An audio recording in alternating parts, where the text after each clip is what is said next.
what we're going to do is we're going to try to build a model like this that looks like a statue that's been weathered, actually like it's been cast in bronze. And we're going to do that step by step here. What I have here is tiny little Iron Man figures. These are called gashapon or Capsule Toys. I actually saw these little figures on a work trip to Japan. So I was developing a line of footwear with a factory in Southeast Asia. And on the trip there, I saw these little toys, and they're called the Capsule Toys, like those little egg carton, those little egg crate toys that you play. You put 50 cents in, or you put $1 in coins, and you get something back. And the Japanese like to go crazy with them. I just thought these were really cool because you can see all the detail that's revealed on this. These aren't 3D printed. And I'm sure you could 3D print something like this, but the fact that they just had Iron Man toys, I actually ordered these off of eBay. So they come in these little packets. You see, you have to assemble them, put them together.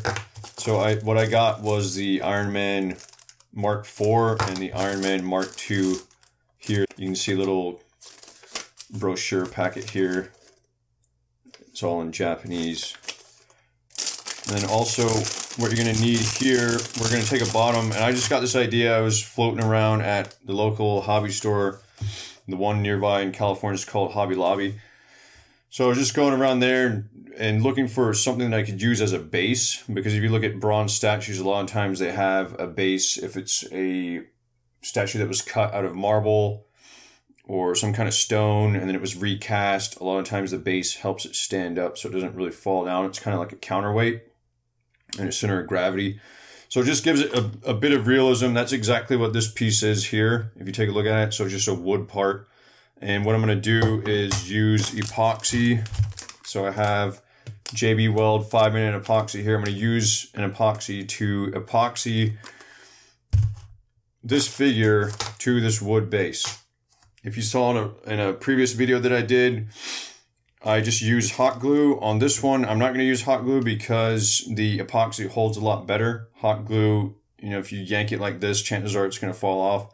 This bond is pretty strong, so this is going to withstand a lot of abuse. You can drop it around, and it's not going to do anything. That's why I love the epoxy. I mean, it's basically the strongest bond that you could possibly get between these two surfaces. Super glue won't work, and hot glue is not going to do very well on something that's porous like a wood to a plastic. There's other types of other types of glues available, but epoxy is usually the best for multi-purpose use. All right, so let's get started. I'm going to do both of these in this demo. One of them is going to be a cast. We're going to do like a cast bronze, and another one's going to be like a cast silver. So let's try it out. So first of all, I'm going to take these out.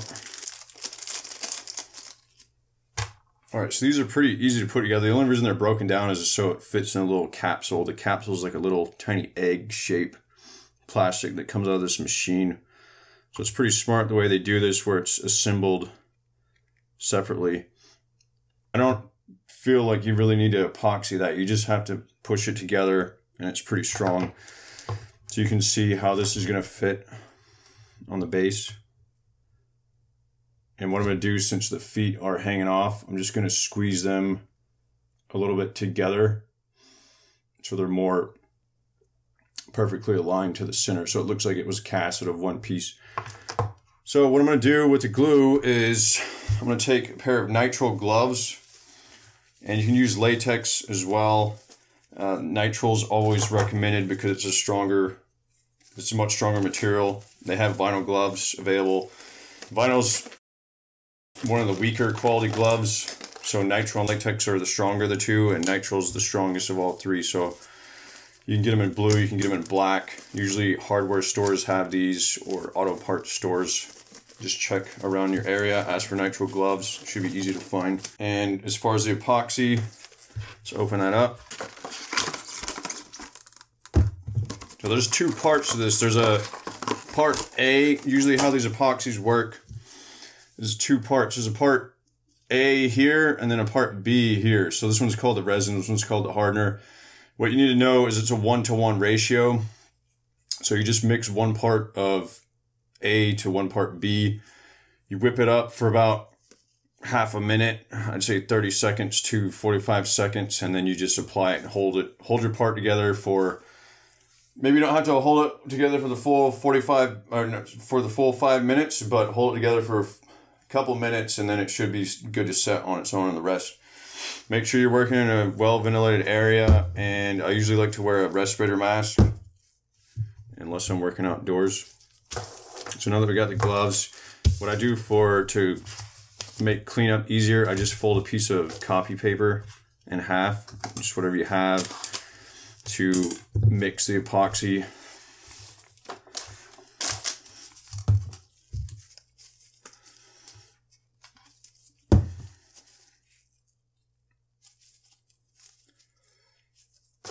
Alright, so I'll just start with this one, the Iron Man Mark IV armor. Okay, so usually I like to squeeze these out at the same time so you can see them flowing together. I haven't used these in a while, so the nozzles are a little bit clogged. Usually don't need that much for this. It's a tiny piece. I would caution against not mixing. Like, this is probably the minimum that you want to mix, just because of I've had experience in the past where the surface area, it's a chemical reaction between the two parts. So if there's not enough material that's actually being mixed, a lot of times it just won't even harden. So you'll be holding the piece, you'll be waiting for hours or more, and then it will just be like this gooey, not completely hardened glue, and that's not what we want.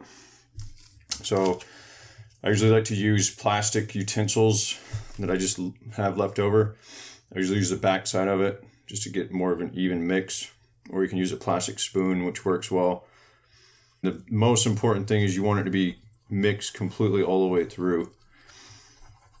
And I can tell you from experience, I've had bad mixes that didn't cure all the way, and it's a pain in the butt because then you got to start all over again. And another thing too is you got to be cautious of, if you try to mix it for too long, then it'll start to harden. So there's a time window. If you don't press the parts together quick enough, then it'll start to harden before you have a workable time. Usually the workable time is about a minute. So, all right, so what I'm going to do here is just dip the feet of this model while it's still gooey.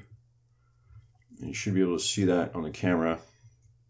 So I don't want to get too much of it on there, but just a little bit should be good. Like I said, I'm going to squeeze the legs together a little bit. Actually, I'm going to dab it here so there's not that much excess. That actually looks like a lot. Let me dab it one time. I mean, the paint's going to cover a lot of this, but I don't want it to be all gooey and running all over. Okay.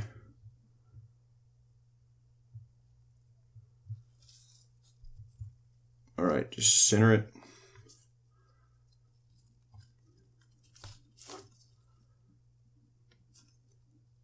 Center it in the middle there.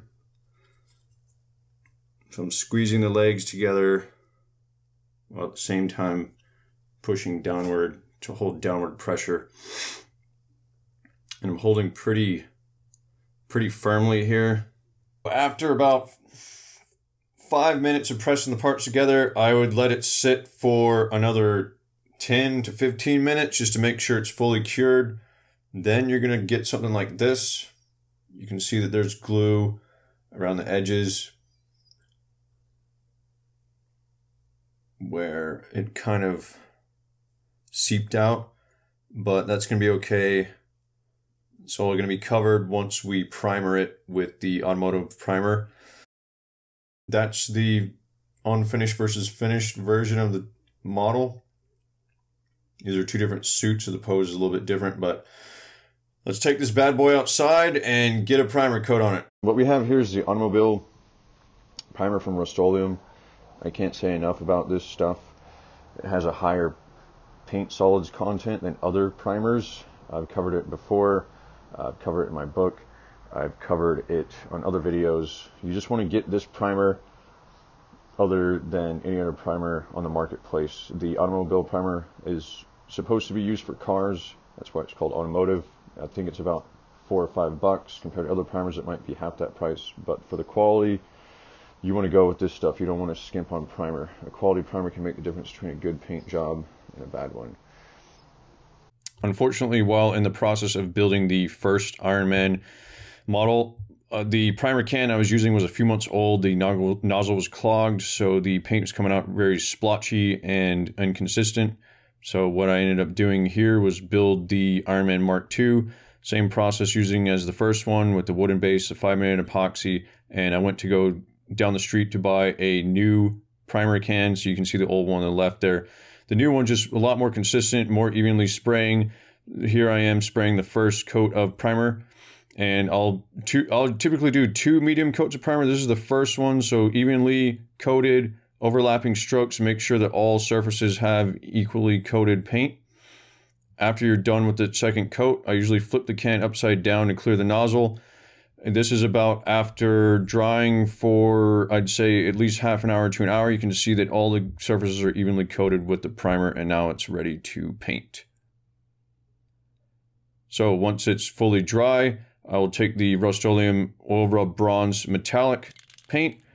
Same thing here. I'm going to spray a test coat on the bottom of the paper. You can see the paint just splatter out on the side there. I don't want to get it on the model. You want to have the spray coating to be as consistent as possible.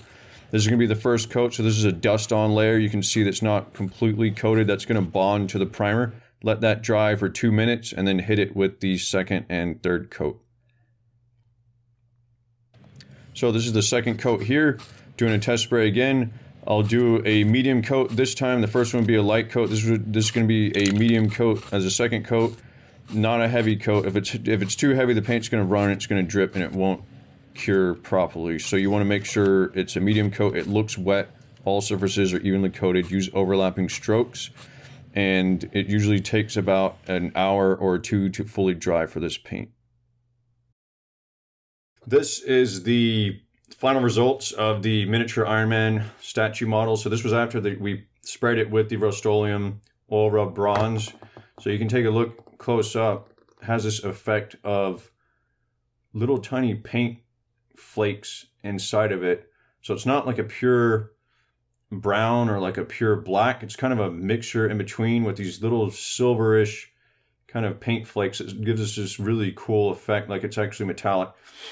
What we want to do though is bring that up, heighten it up a little bit by taking this flat brass, and this is a Tester's acrylic enamel. It's a flat brass color.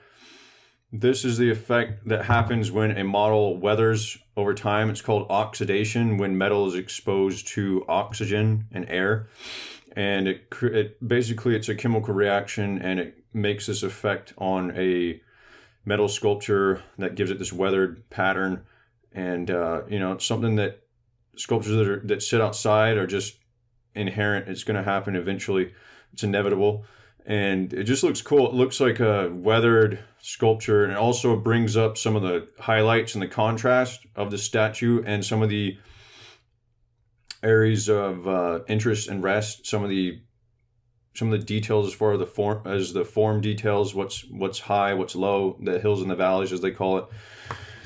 And like this one from a distance, it's just kind of flat. So although this is starting to look metallic already, it just looks so much more impressive when you have it with these kind of weathered details on top of it. So as for reference, I'm going to move these out of the way. For reference, what I did was a few years ago, I went to Disneyland and saw these really cool metal sculptures just sitting there. There's a courtyard in the middle. So if you haven't been to Disneyland, it's in California, Southern California, probably half an hour from where I live now, currently in Long Beach. So there's a courtyard, a circular pattern, and it's just the center place of Disneyland. And in the middle of the courtyard is this sculpture. This is Walt Disney and Mickey Mouse, and that sculpture is called Partners, and that's a really famous sculpture. It's life-size, actually. But then around, you'll see these little tiny sculptures around the circular pattern, and you'll see the most famous, iconic Disney characters from Chip and Dale. You have Donald the Duck here, and then Minnie Mouse. So one of the things that really stuck out to me when I went there, and you can see some of the patina here. So this is like a greenish color. So this is like a model that's really going through a lot of oxidation. This sculpture is just really being exposed to elements, and the chemical reaction is really kicking in hard. If you take a look at the Walt Disney sculpture itself, so this sculpture, it has a rope around it, so it's hidden from the public. So, and it's also raised up, so you can't, and there's also flowers around it, so you can't physically touch it. And what happened was, this thing looked like a penny. It looked just like bright copper when it was first released, and then over the years, it's inevitable that happens to metal sculptures is just the air combination of the chemical reaction. It just creates this patina effect. So then it's kind of like it's like a brownish dark color, and then like a green that kind of picks up in there, like this green here. So these models right here, since they were out in the courtyard around the sides, and they were more kind of, I'd say, waist high, you know, kids can come by and touch them, parents can touch them. And then where they touch, what that does is it preserves the underlay area from oxidation. So whatever doesn't get touched is going to be exposed to oxidation. And then what does get touched, it's going to keep that really cool copper effect. I mean, this one, if you take a look at it close up, you can really see this marbling start to occur. So it's just really cool. I mean, it really picks up the highlights. This is where I took the reference from. These are all just shot on my phone. I have an iPhone that I carry with me in my pocket everywhere. So I just always keep my eyes open to something like this. And that's directly where the reference for this little Iron Man sculpture comes from. I wanted to create a piece for myself that I could put on my desk, sort of like a trophy piece. I call it kind of like a design and innovation award. So if I could create a design and innovation award, this would be it. And just perfect size for a desk, perfect size for a workshop. You just can kind of put it there and it stands up and it just looks really cool. So that's where the idea for this came from. I wanted it to be this little small trophy piece. I might make a larger one in the future, but for now, these miniature ones work out pretty cool. And it's super expensive to make. I mean, once you already have the paint, you can buy the little Iron Man capsule toy and then the wooden base, and you're probably going to spend like 15 bucks. I mean, it's super cheap once you already have the paint. I mean, with the paint, I'd say in total, it's probably around 30, but you can use the paint for other things down the line. So just keep that in mind. This is where the reference came from. You can do Google search, sure, but just always keep your eyes open. That's where the biggest inspiration comes from, is just keeping your eyes open, being aware of things, and taking cool reference photos of what you think is interesting. One of the most powerful things about that is you can just walk around the model like I did on this Donald Duck one, and you can walk around it and see every single angle. And it's good reference. So I just keep these full. I have folders full of this kind of stuff, just trips and different inspiration and visual details that I see. And it can be used in client projects. It can be used in model making projects like this one, just for fun. And I highly suggest keeping a reference file like this. I'm going to put this on the Maker's Field Guide blog, so makersfieldguide.com. And then also there's going to be a blog post with all. I'm just going to outline it. I'll also do it on this YouTube video for all the different materials you're going to find in this build, and then I'll give you a PDF, a high resolution file for this, so you can zoom in, you can check out all the details, and you can also use it as reference yourself. So let's get started with how to convert these models into something that looks more weathered like this. So first of all, what I do is I take this flat brass paint from Testors. This is just an acrylic enamel. You want to shake it up. And the best way, this is just through trial and error that I've found. We call it empirical experimentation. I found it empirically, just trying it out, was the best way I've found to make this work the best is just to get a napkin, just a standard napkin, and what you're going to do is dab the model where it would be seemingly touched by a person. So usually whatever faces up. So usually I put on gloves for this just because I don't want to get paint all over my hands. I also have a silver paint too. So this is a silver acrylic enamel paint also from Testors. So this is if you work with hobby models, or you go to art supply stores or hobby stores like Hobby Lobby, Michael's, if you go to those type of stores, these paints are going to be everywhere. You can find them in the aisle that you'll find model toy cars or planes or model trains, what have you. And this is a fast drying paint, and They just have a range of colors. So I have a silver one here, and I'm going to try to do one of these in silver and just to see what it looks like. It's going to be an experiment. I've never tried it before. But let's start doing the typical one that I do to create this effect, and that is the flat brass. So what I do is, let me make sure my gloves are on all the way here.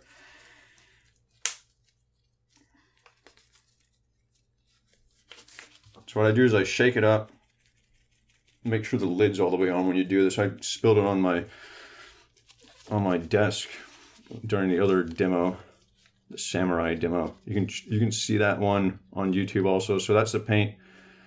See, it's very metallic flake like. It just has a ton of flakes. It just looks like a copper penny.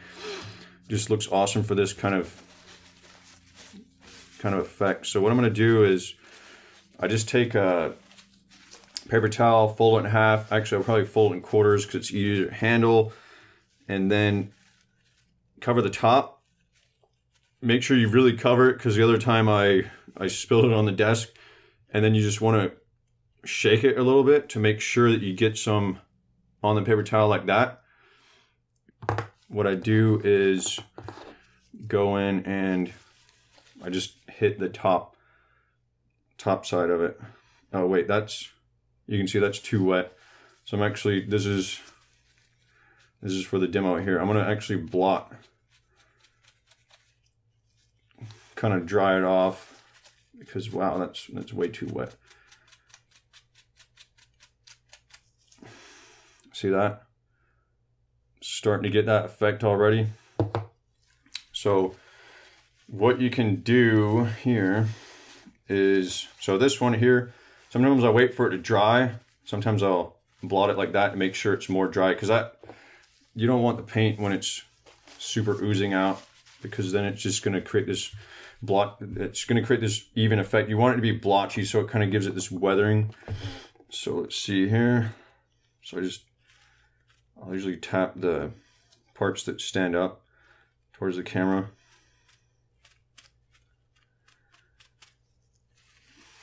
I'm going to try to be super, you can it's really easy to go overboard on this. So you can see it's already starting to bring that up.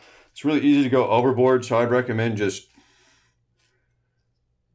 lightly putting it on, because a little bit goes a long way in this case.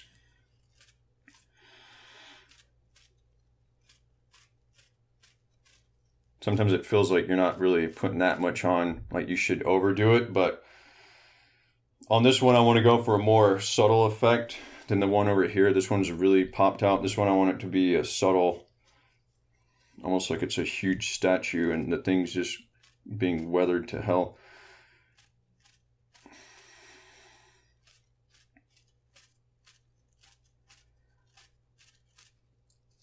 So usually ridges like this. So there's a character line here, a bone line as they call it. So ridges there like that line, I'm going to just try to hit that on the edge. You can see that, I just got the ridge. Usually that's an area that gets touched a lot.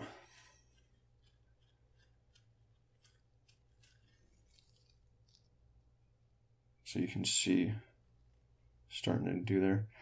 And then also, if we take a look at our reference here at the bottom, you can see the edges is an area where you have this copper effect come out.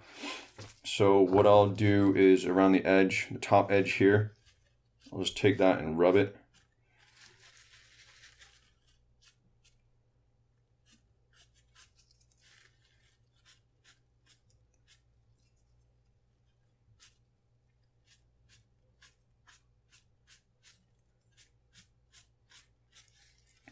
Be careful, because like I said, it's really easy to go overboard here. Oh, the bottom here is unfinished, so this is the wood. I'll probably go back on there and spray the bottom just by itself, but for the purpose of the demo, I'm just showing how to bring out the metal effect once you have the oil rub bronze spray paint already on it as a base coat. Alright, see that? It's coming out pretty cool already. It's looking pretty interesting. Like I said, this one's going to be a little bit more subtle than the other one that I have. So to get into some crevices, like here, what I'll do is I'll fold it up a little bit.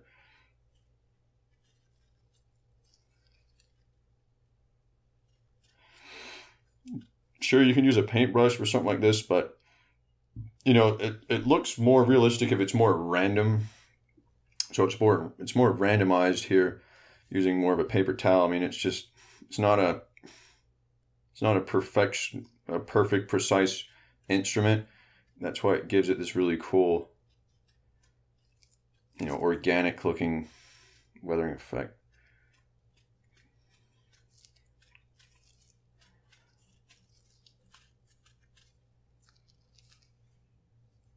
All right. Let's see, do I want any more than that?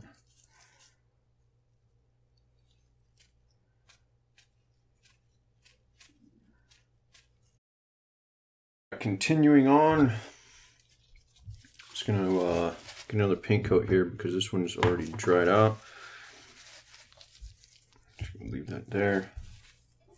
Let's see that one again for reference.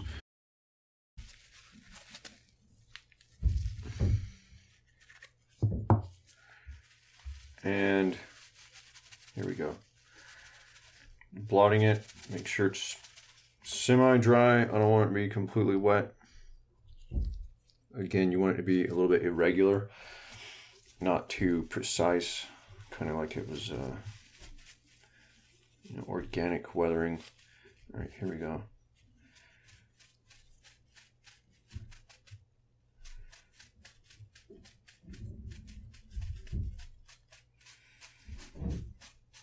This one's going to look probably like it was cast out of tin or silver, or like a low melt sort of metal, silverish metal, tin-ish ish. We can say it's titanium or unobtainium. We want to make it sound super exotic and sexy. Anyway, some sort of metal. It's actually looking pretty damn cool already.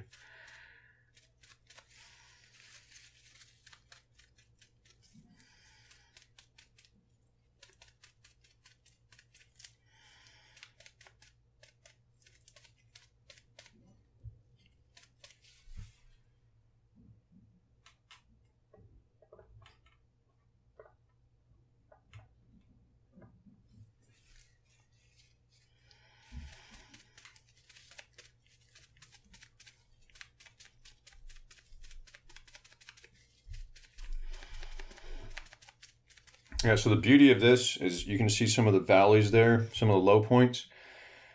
So the paper towel, I mean, if it's completely wet, it's going to pick up those points, but if it's dry, it's like a dry paint and you're just dabbing it on, it's not going to be able to hit in some of those valley areas, some of the really low spots, and that just creates a really cool, interesting effect that looks more organic, like it's, like I said, like it's been weathered or cast, not like it was some perfectly 3D printed or perfectly. I hate when I see fake paint effects, like my old clamshell flip phone. I can't stand it when they have like it's like a fake aluminum color, and then when it scratches, you can see like a white underneath, which is probably like the substrate, the base layer. They painted it white so that the top layer would bond to it better. It just looks really crappy. It looks really cheesy. I'm not a big fan of fake materials. You know, in the design industry, it's referred to as material honesty, which means that a material is representing itself. So you don't want to take a piece of bamboo and paint it like it's metal. You just want to keep the bamboo reed and natural.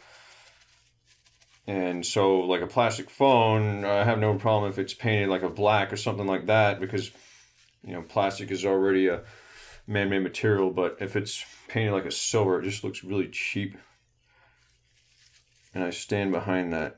It's completely different than if you go to a Mac store and purchase an iMac or MacBook Pro or iPhone. You know, it's a machined aluminum piece. It's supposed to be aluminum. It's not trying to be a material that it's not. So that's material honesty, and that's one of the symbols of good design, or having good taste, in my opinion, is when a manufacturer sticks to their guns as far as keeping a material unmolested and unmessed with.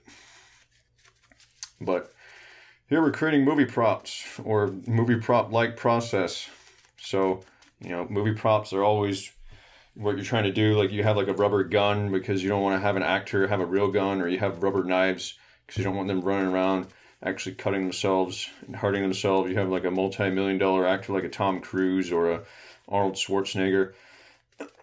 You know, you want to protect them, so usually you have like a dummy prop that's it's made to look like it's a real gun or a real metal, but it's actually rubber. So that happens all the time. There's no such thing as like a material honesty in the movie prop making, model making industry. That's not what you're going for. So it's a whole different philosophy. So, you know, I can totally understand that as well. All right, so I'm trying to get in these areas that's in between.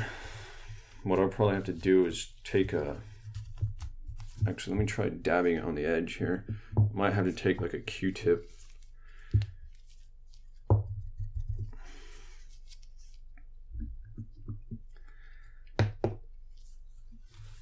And blot this so it's not completely wet. And just fold it open.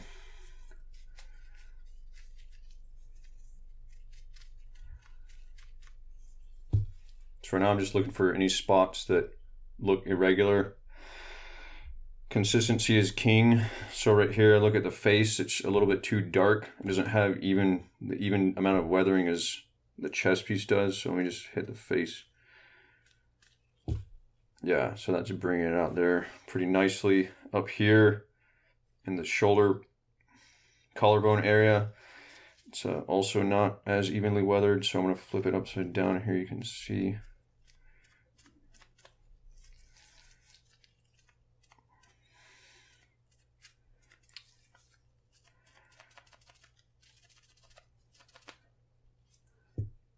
That's looking pretty cool. All right.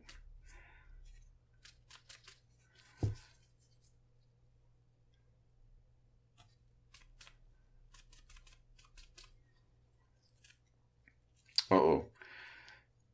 I just found out one of the knees is starting to come out here. One of the legs. I didn't pop it in enough so you can see that little red underneath there. And pop it in firmly enough, I guess. Snug. It's not snug enough. Let me just apply a little manly pressure there. Oh yeah, super manly. All right. You know, at the beginning of this build, I said it wasn't necessary to glue it. Oh, look, the other one's coming out too.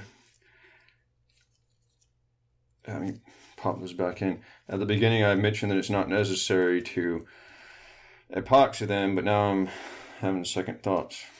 It'll stay in there as long as I don't mess with it too much. All right, consistency is king. See that? This has more of an even weathering. This gets dark here. So let me take some more silver paint. I don't know what the name of this one is. I must have taken the label off of it. It's probably just a silver, is what I'm assuming. It's just one of the staple metallic colors. Should be pretty easy to find at a art supply or a hobby shop.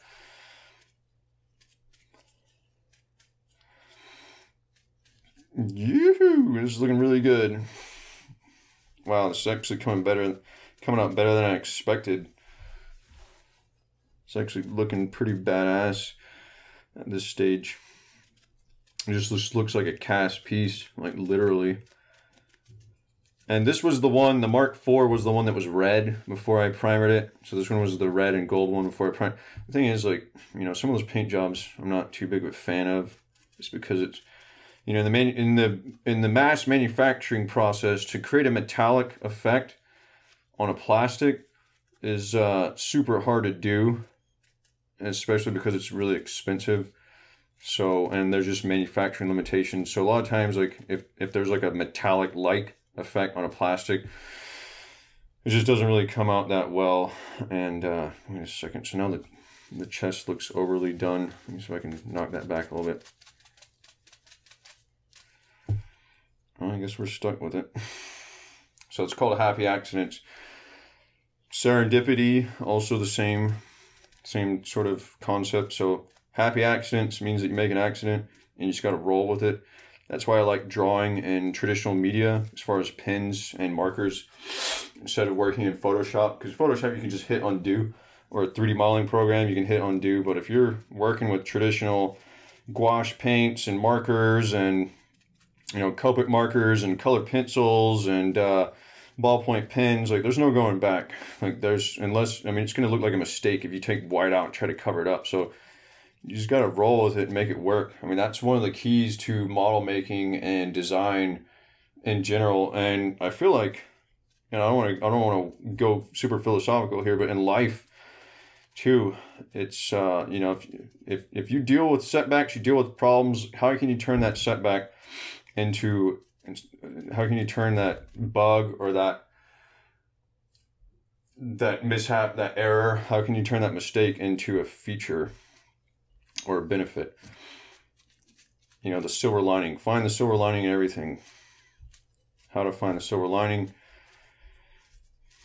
Like this model here, silver, literally. All right, some of these areas are going to be kind of hard to pick up since I'm working with the super high-tech materials like a napkin. Super high-tech, bro. Yeah, bro, you got your $4,000 3D printer. I got my high-tech napkin here, bro. Napkin 3000. I'm making a joke. I love 3D printers. I love technology. I mean, obviously that's where we're doing a Iron Man statue here, because Tony Stark represents technology and innovation. So yeah, I'm just looking for areas that look not consistent with the rest of the model. The side looks good. I feel like there's a few areas that I'm gonna hit. It's funny, it just looks exactly like RoboCop from the top. There's a few areas I'm gonna hit, and then we'll call it a day. So let's see. Yeah, these areas are kind of, some of them look like they a little bit get too dark. See, the thing is, you don't want it to look tinfoily either. I feel like if you apply too much paint, it starts to look tinfoily. You know, like if I've tried many different metallic spray paints and I've never really been happy with any of them. Like especially aluminum. If you're trying to go for like aluminum spray paint, it's crap. Like it's not going to be the same as having a spray paint that's been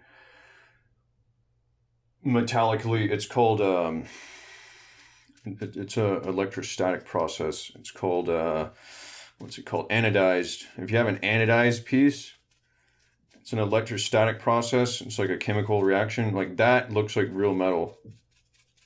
Like I have an example in one of my books called the Master Maker Edition, where I made a shovel, a kid's shovel model, and the blade was a thermoformed or a vacuum formed blade, and that was out of a sheet of plastic acrylic. So it was a clear acrylic. I primered it with HVLP, just really thick, heavy primer, and then I sent it to a place over here. I can't even remember the name right now, but it was over near Magic Mountain off the freeway in Southern California.